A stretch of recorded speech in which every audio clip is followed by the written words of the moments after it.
Good morning दोस्तों, आज तारीख हुई है 3 सितंबर 2020 और टाइम हुआ सुबह के 7:15 और मैं तैयार हो चुका हूँ, नहा लिया हूँ। आप सामान देख सकते हो, पैक हो गया सारा। अब सामने बाइक खड़ी है, सारा सामान पैक करते हैं और चलते हैं हनुमानगढ़ की तरफ। जो यहाँ से 40 किलोमीटर है, तो 1 घंटे में लगभग पहुँच जाएंगे। तो 8 बजे तक, 8 साढ़े 8 बजे तक पहुँच जाएंगे। तब तक कुछ खुल भी जाएगा, क्योंकि 7-8 बजे अगर वहाँ पहुँच जाते हैं तो कुछ ओपन नहीं मिलता। 8-9 बजे हर एक चीज़ खुलती है। तो चलते हैं, तैयारी करते हैं, बैग पैक करते हैं, बाइक पे बांधते हैं और चलते हैं। बाय। बैग पैक कर दिए सुबह सुबह।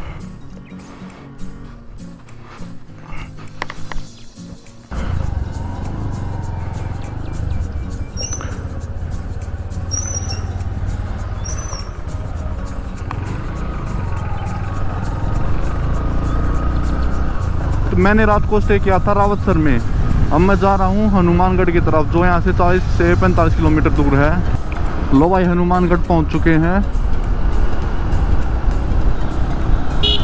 पीछे एक मंदिर था, वो बंद है, क्योंकि मंदिर राजस्थान में 7 तारीख से खुलेंगे। अब एक फोर्ट दिखा रहे हैं, यहाँ से 10 मिनट का 5-10 मिनट का रास्ता है, तो वहाँ पहुँचते हैं।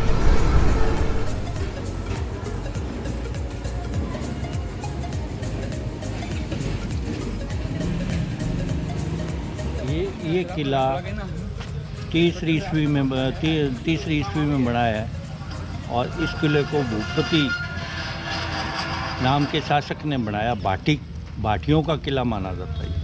बाद में भाटियों का अधिकार हुआ, भाटियों ने किला बनाया। इसके कई खूबज है उस समय में बने।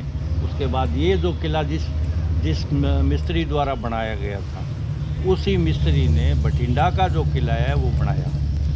और इसके अंदर से एक सुरंग जाती थी जो वहाँ के किले में जाती थी, और उसमें घोड़े, सैनिक सब, मतलब जब यहाँ पे कोई आक्रमण होता था तो वहाँ से सप्लाई अंडरग्राउंड होती थी इसमें। अभी बंद है जो? अब ये सुरंग बंद होगी, कोई जाता नहीं उसमें, और कई साल हो गए कोई गया भी नहीं। ये तो पड़ा है, कई दिनों से खंडर पड़ा है। जब से देश आज़ाद हुआ है उससे पहले से ही खंडर पड़ा है। ये अब इसकी रिपेयरिंग भी चल रही है, धीरे धीरे रिपेयरिंग भी हो रही है इसकी। तो उस आदमी का, उसकी एक विशेषता थी, जिस राजा ने ये किला बनवाया उसने उस मिस्त्री के दोनों हाथ काट दिए थे। ये दोनों किले बनने के बाद? दोनों किले बनने के बाद कभी ऐसा किला दूसरी जगह नहीं बनाते। ये दोनों ही किले की सेम ही यही नक्शा उसके पास है। बठिंडा वाला किला देखोगे आप, और इसी के अंदर से आना जाना हुआ करता था। इसका नाम हनुमानगढ़, ये इस किले को उस राजा ने मंगलवार के दिन अपने अधीन किया था, इसलिए इसका नाम हनुमानगढ़ पड़ा। अच्छा, जिसने ये जीता था? हाँ, जिसने जीता था वो मंगलवार को जीता था इसको। अच्छा। और इसका नाम हनुमानगढ़ जब से पड़ा है। पहले इसको सादुलगढ़ के नाम से बोलते थे। सादुलगढ़? हाँ, सादुलगढ़ था पहले। अच्छा जी। सादुलगढ़ बोला करते थे इसको पुराने टाइम में। और उसके बाद में ये उससे जब से भी पड़ा हनुमानगढ़ ही शहर का नाम पड़ा। ये जो शहर था इसी किले के अंदर ही था, पहले बाहर नहीं था। अच्छा, इस किले के अंदर था? हाँ, 5-7-10 घर जो थे ना उस समय। अच्छा। बड़ियों के, व्यापारियों के। हाँ, पहले कुछ घर थे, ज़्यादा नहीं थे।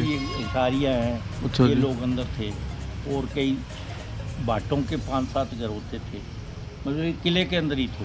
अच्छा। और हनुमानगढ़ नाम पड़ने के बाद में शहर बाहर आया, इसका हनुमानगढ़ नाम पड़ा। धीरे धीरे इसने तरक्की की। और नाली, इस भद्रकाली मंदिर की ये विशेषता है कि जब भी नाली आती थी तो हमारा प्रशासन चुनरी चढ़ाता था माता की, भद्रकाली माता की। इस पुल पे आके चुनरी चढ़ाते थे और बाकायदा पूजा होती थी इसकी। अभी भी होती है नगर परिषद की तरफ से। जब भी नाली तेज आती है, डूबने की संभावना होती है। एक बार हनुमानगढ़ जंक्शन डूब भी गया था, 5-5 फुट पानी हो गया था। मतलब ये पुल की तो तलहटी और कचहरी की छत, कचहरी कोर्ट है, कोर्ट की छत इसके बराबर है। मतलब कहने का मतलब पानी टूटेगा तो 5 फुट कचहरी तक पानी चला जाएगा। चद्दर चढ़ाने के बाद निकल जाता था? चद्दर चढ़ाने के बाद टाउन में कभी पानी नहीं आया, रिकॉर्ड है। पानी आता, बाढ़ नहीं आई, पानी आता साइड में निकल जाता, इसमें चला जाता। ये आगे होती नाली में सुरतगढ़ वगैरह, इधर पीली बंगाल इधर निकल। और यहाँ कई महीने तक मुगल शासक डेरा डाले रहते थे और आखिर हार के यहाँ से उनको जाना पड़ता। अलाउद्दीन खिलजी ने इसने तैमूर लंग की सेना जब निकल रही थी तो उसने इसमें डेरा डाला था, और डेरा डालने के बाद में 1 महीने 1.5 महीने तक गेट खुले नहीं। आखिर वो यहाँ से चला गया। इससे मजबूत किला मैंने कहीं नहीं देखा, उसमें इतिहास में है, राजा का नाम नहीं याद आ रहा मेरे को। उसने ये कहा था इससे मजबूत किला में हमने कहीं नहीं देखा, और इतिहास में भी वो लिखा हुआ। कहने का मतलब है भी ये बड़ी ऐतिहासिक जगह है, यहाँ लोग इस किले को देखने आते हैं। शिला माता की जो है, इसमें आपके जैसे मस हो गए, फोड़े हो गए, बीमारी होगी, कोई वृद्धा आ गई, आप शिला के ऊपर बृहस्पतिवार को नमक और दूध चढ़ाया जाता है, धोई जाती है शिला को। अच्छा जी। हाँ, नमक और दूध डाल के धोया जाता है, और उसके बाद में झाड़ू चढ़ाते हैं मंदिर में, उसमें शिला पे। अच्छा जी। बृहस्पतिवार। अच्छा जी। अच्छा, जैसे बृहस्पतिवार बोल देते हैं भाई मैं 2 बृहस्पतिवार करूँगा, 4 करूँगा, जब मसा वगैरह होता है वो ठीक हो जाता है, बीमारी ठीक होती है। ये कई बीमारियों का इलाज यहाँ होता है, बाहर दूर दूर से लोग आते हैं। प्रसिद्ध है, शिला माता का मंदिर है, कई मुसलमान लोग शिला पीर के। ये मंदिर तो बहुत प्रसिद्ध है। अब यहाँ अंदर किस किस चीज़ के मंदिर है जी? एक तो एक हनुमान तो का। शिव जी का, हाँ जी। एक राधे कृष्णा का पुराना मंदिर है, अच्छा जी। वो थोड़ा टूटा फूटा है, मरम्मत हो रही है, हो जाएगी उसकी दूरी। इधर जैन मंदिर है, अच्छा जी। जैन मंदिर में ही एक मंदिर और है। इधर एक मामा भांजा की कब्र है, मुसलमानों के टाइम अंदर ही है? अंदर है इधर। अच्छा जी। मामा भांजा की कब्र है। और ज़्यादा प्रसिद्ध शिव जी को हनुमान जी वाले मंदिर। इतिहास में इसका अमिट पहचान है इस किले की। बड़े बड़े बादशाहों ने आक्रमण किए, बड़े बादशाहों ने राज भी किए, और राज ज़्यादातर ये भाटियों का है, भाटियों के पास गिरा है। इसकी आप हिस्ट्री पढ़ोगे, किले की हिस्ट्री है इसमें किताबों में, तो ये सारा है उसमें जिक्र। कर्म भाई। क्या नाम अंकल आपका? अनिल मोहन मिश्रा, कॉमरेड अनिल मोहन मिश्रा। ये किला देख लिया, अब एक मंदिर बता रहे हैं जो बहुत फेमस है यहाँ का।